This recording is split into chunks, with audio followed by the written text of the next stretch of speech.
Fala galera, e Demolidor Renascido finalmente chegou a Disney Plus com seus 2 primeiros episódios. Galera, eu já tinha feito um vídeo ali com as primeiras impressões dos críticos americanos que tiveram acesso aos 2 primeiros episódios, assim como os críticos brasileiros durante o evento de pré-estreia que teve em São Paulo também tiveram acesso. Só que, junto com a estreia, agora, oficial no Disney Plus, os críticos americanos já lançaram a crítica da temporada inteira. Inteira significa já os 9 episódios. Então, assim, eu vou ler um trecho, de uma das críticas já liberadas aqui ao final dessa minha crítica aqui dos 2 primeiros episódios, tá? E um primeiro ponto que eu quero colocar, cara, é o quanto que aquele disse que me disse, sobre o que tinha sido gravado antes, dessa série, dessa versão agora. A partir do momento que a Disney, o MCU, por completo assume o Demolidor em relação ao que tinha antes da série da Netflix e também, o que estava gravado, o que foi colocado simplesmente no lixo e o que foi regravado, tá? Muito estava sendo falado que a gente teria morte, tanto do Fogg quanto da Karen logo no primeiro episódio, que o Matt teria que realmente ter ali as consequências sobre os acontecimentos durante os eventos ali do primeiro episódio ou da primeira temporada da série por completo e tudo mais, e que isso teria sido descartado. E eu achei muito curioso que o impulso inicial da série é realmente, cara, a morte do Fogg. E eu achei, assim, bastante interessante o quanto que um pouco da ideia que se tinha antes falada, que iria acontecer, não, que não vai acontecer, que daí vinha o desmentido, que daí vinha o campo da teoria. Isso realmente foi o tom muito desse impulso que leva, para que realmente o Matt pare de ser o vigilante e que ele decida, querendo ou não, entrar nessa outra vida ali até que tudo realmente pega e o traz de volta.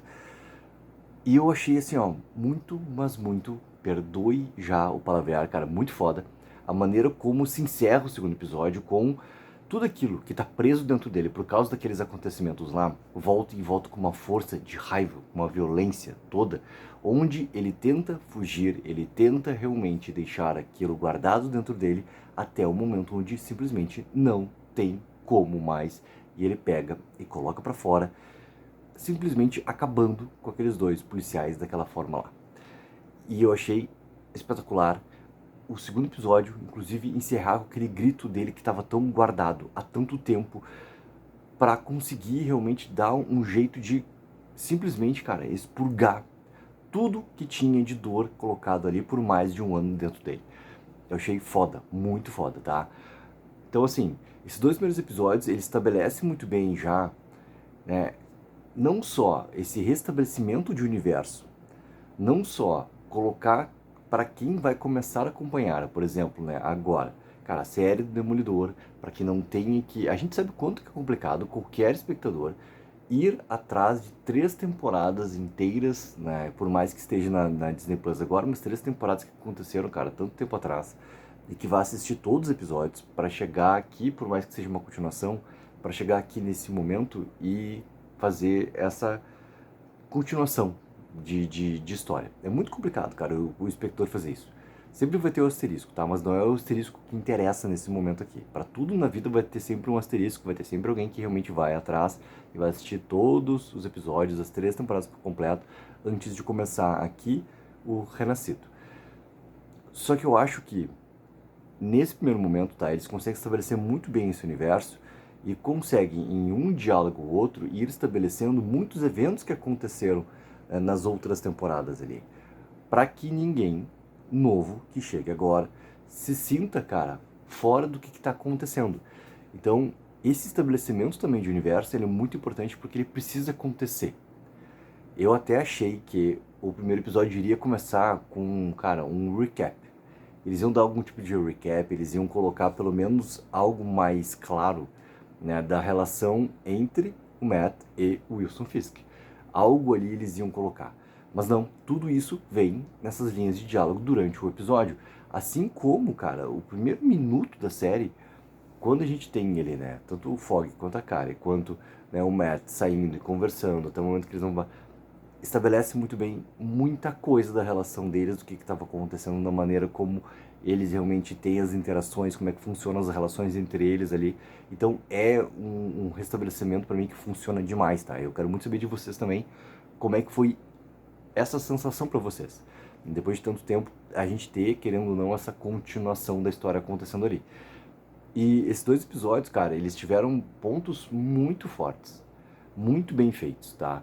E deixando a tensão clara, não só na conversa do Diner, tá? A conversa do Diner, cara, é espetacular, porque ela chega num momento clímax, onde lembra muito até, cara, o Fogo contra Fogo do Michael Mann com né, com perdão da comparação, Robert De Niro e o Al Pacino frente a frente ali, tendo um duelo no olhar e na fala.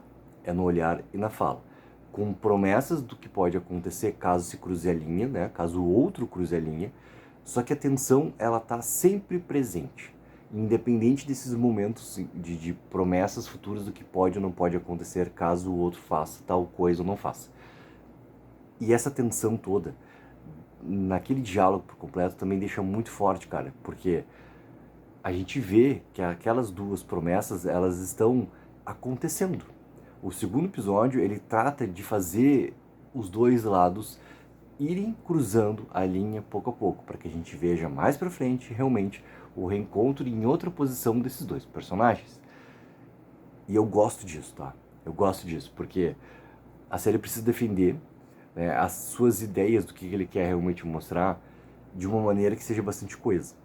E esses dois primeiros episódios ele consegue mostrar isso muito bem, porque ele está colocando, né, questões ali bastante cotidianas, questões, por exemplo, dessa mudança de figura, né, da pessoa que acaba se candidatando e acaba de um jeito ou de outro, junto com a mídia, ir ganhando espaço e vai também conquistando muito da atenção das pessoas, até que essa atenção realmente se transforme em voto e consiga realmente estar ali no poder.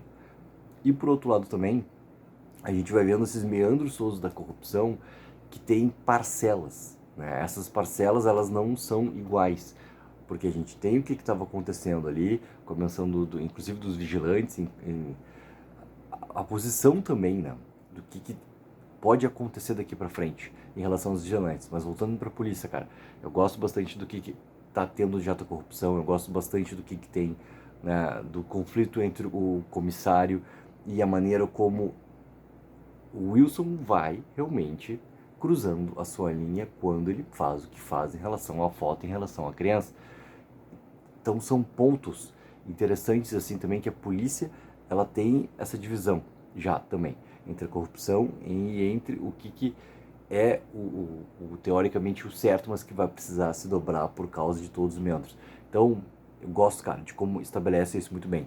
E o quanto que a personagem nova da Heather também ela traz ali não só alguém para substituir, né, nesse ponto todo em relação a Karen, porque a Karen, querendo ou não, ela deixa esse espaço ali que é quase como, cara, um fator que pode voltar à frente dentro dessa série com mais força. Mas não nesse tempo presente, porque as consequências todas que o Matt está passando por causa da morte do Fogg, ela também está passando. E isso não tem como deixar os dois próximos nesse momento. Então esse é um outro ponto que a série consegue trabalhar e estabelecer muito bem. E ali era o quê? Eram uns 15 minutos de episódio do primeiro episódio. E já deixa isso muito bem estabelecido e já vai substituindo quando entra o personagem da Heather, que obviamente que vai ter também ali seus meandros todos para acontecer. E tudo mais, galera, que a gente vai ter, né, nessa parte toda do drama de tribunal que precisa acontecer, precisa ser realmente algo para trazer algum tipo de discussão por causa da ideia que tem dos vigilantes, do que isso é benéfico ou não em relação à sociedade, a questão, né, dos cortes que vai tendo da parte da mídia toda, né, da BB, aquilo ali tudo também é importante para te ter essa contrapartida, né? A argumentação em relação à população, do que a população acha ou deixa de achar, porque essa pontuação é também uma ideia que a série coloca para discussão. Se vale ou não vale, né, tu ter ali cidadãos que vão realmente se colocar para ir e fazer o certo talvez não por caminhos que sejam extremamente corretos, mas por cruzar as linhas e limites que a polícia não vai cruzar. Então essa discussão toda vai acontecer e está muito fomentado também em tudo que tem desse julgamento já colocado. E isso vai ser muito importante também para que tu tenha todas essas ideias acontecendo ao mesmo tempo em desenvolvimento dentro da série, tá? E é óbvio, cara, a volta do nosso justiceiro, querendo ou não, entendeu? Não posso nem falar justiceiro para não confundir personagem, né? Do nosso vigilante, querendo ou não, também é um fator muito importante, cara. Ele precisa, entendeu? O Demolidor, ele precisa ter uma força muito grande para que a raiva não o consuma, como consumiu naquele último momento ali de cena. Ele tem que ter um algo a mais realmente pelo fazer o certo, que não seja apenas a tensão da promessa, caso o Wilson simplesmente se transforme novamente no rei do crime e não seja realmente aquela figura esperançosa para a sociedade como ele está querendo se vender. E esses fatores, cara, eu tô muito ansioso para ver como que a série realmente vai conseguir desenvolver daqui para frente, tá? E galera, deixa eu colocar aqui, tá, um contraponto em relação aqui, ó, a crítica, tá? Essa crítica tá vindo do Collider. Até deixa eu ver quem que está assinando aqui essa crítica, para que a gente tenha também, assim, o nome exato do crítico aqui, tá? Então, pera aí, aqui, ó, é da Teresa Laxon, tá? E vou colocar aqui a parte final dela aqui, dessa crítica, para que justamente, assim, a gente tenha essa contrapartida aqui. Porque ela, inclusive, assim, tá, ela dá uma pontuação para essa primeira temporada, repetindo, cara, para os 9 episódios, porque tudo que se saiu antes, tá, das críticas era realmente em cima dos 2 primeiros episódios. E agora a gente tem por completo uma crítica de alguém que já assistiu os 9 episódios por completo. Vamos lá que simplesmente aqui tá travado. Adoro quando acontece essas coisas aqui. Simplesmente trata de travar aqui o meu computador. Vamos lá. Ela começa aqui, ó. Vou pegar o último pensamento dela aqui nessa crítica, tá? Infelizmente, Renascido não tem uma única cena que realmente corresponda àquela icônica luta de corredor. Ela está fazendo uma comparação em relação ao que acontece nas 3 primeiras temporadas, quando a série era da Netflix, né? Quando o personagem era da Netflix. Em vez disso, as sequências de luta são prejudicadas pela rápida edição de esmagamento que todos os filmes da Marvel sofrem, onde a cena ela é cortada. Pera aí que travou tudo de novo aqui, cara. Tantas vezes que realmente não temos ideia do que está acontecendo, e isso rouba a tensão cinética da luta. Elas também são frequentemente mal iluminadas ou literalmente escondidas na fumaça. O primeiro episódio tem uma luta que deveria ser de tirar o fôlego, mas em vez disso me peguei olhando para a tela e assistindo novamente a luta para tentar entender quando o oponente do Matt puxa suas armas. A fotografia turva piora no final quando você percebe que a temporada parece mais um prólogo do que uma história completa. No episódio final, parece que acabamos de chegar à página de título de um livro, como se agora que a Disney tivesse reiniciado o tabuleiro, eles pudessem finalmente contar a história que desejam depois de fazer sua devida diligência e redirecionar personagens ou reconfigurar completamente seus traços de personalidade. Depois de 9 episódios sinuosos de um arco dramático de tribunal, um arco de vilão mascarado, que essencialmente é uma nota de rodapé, e uma grande luta contra o arco dos bandidos, Demolidor Renascido é uma mistura de ideias. Sejam muitos cozinheiros na cozinha devido aos seus problemas de produção, ou um desespero para recapturar um raio em uma garrafa ao tentar reviver Demolidor, tudo que a Disney consegue é nos dar um Matt Murdock diluído que se encaixa perfeitamente no molde de todas as histórias do MCU. Embora a temporada termine em um cliffhanger, não me vejo esperando ansiosamente para retornar a essa história.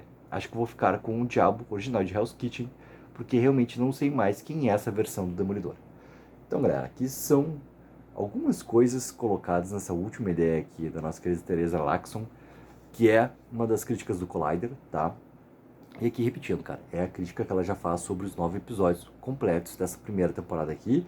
Então, galera, deixa eu pedir desculpas para vocês que minha voz, que eu tô completamente gripado, então tá puxando, tá complicado para gravar, mas bora lá. Coloque nos comentários o que acharam, né, sobre esses 2 primeiros episódios, expectativa de vocês, o que acharam, inclusive, sobre o que a Teresa Laxon aqui do Collider falou também. E não esqueçam sempre de dar aquela ajuda, que é mega importante, de curtir o vídeo e assinar o canal. Tem 04, viva o sonho aqui.